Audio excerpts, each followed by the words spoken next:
Hello everyone. I have three things to share with you. The first matter is a case that has been officially reported by Chinese media and whose authenticity can be verified. A high school graduate who had long been unable to find a job and was extremely dissatisfied with reality chose to relate it against the society. Standing on the 20th floor of his apartment building, he spent several days throwing barriers of water, bricks, and other heavy objects from the rooftop. On the last day, a brick hit a woman who was passing by, and she later died tragically. The woman is 28 years old, holds a postgraduate degree, has a fiancé, is preparing to get married, and works in a leisure affairs at a state-owned enterprise. This is a life strange that, in the eyes of many, has selected into a routine, and is even worse of envy. But her life was ended just like that, due to the extreme action of a stranger. The second matter is a case I saw in a video related to Chinese job recruitment platforms. I cannot confirm the authenticity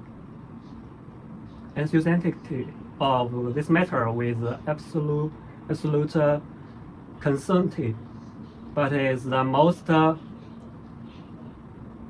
psychologically unbearable among the three accidents.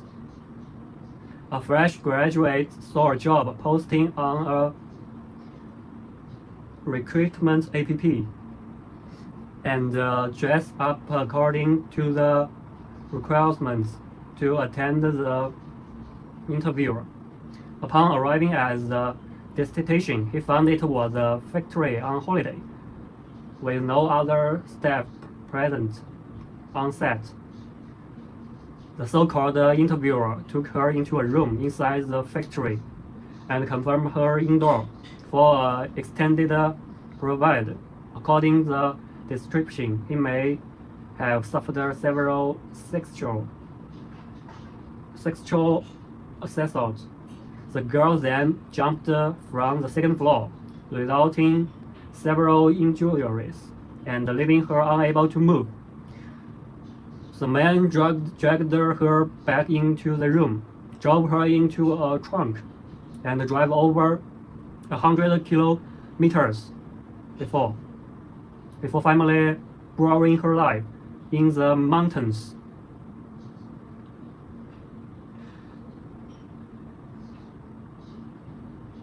When I read the English, I can still feel so sad.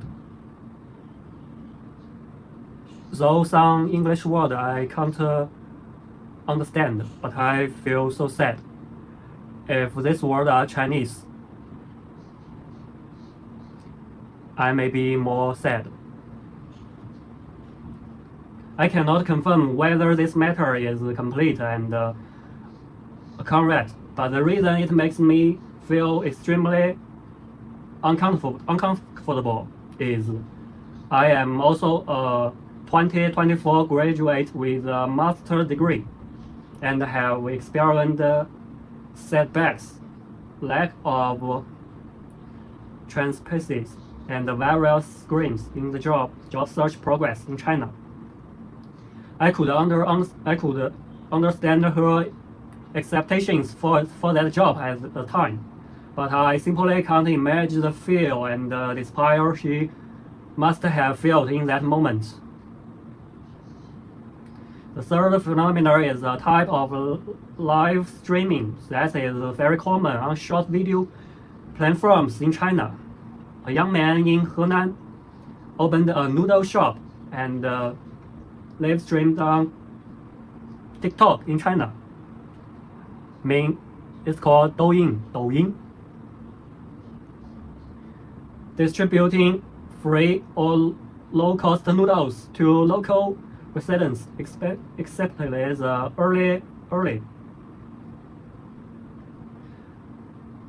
Intently, he proved disposable chopsticks and plants, but their extensive use and subsequent indiscriminate disposal placed a heavy burden on the surrounding sanitation workers.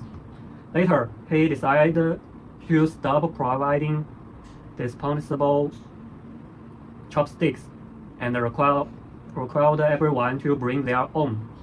As a result, a middle-aged woman who had waited in line for 3 hours without bringing a bowl or chopsticks lost control after being refused and immediately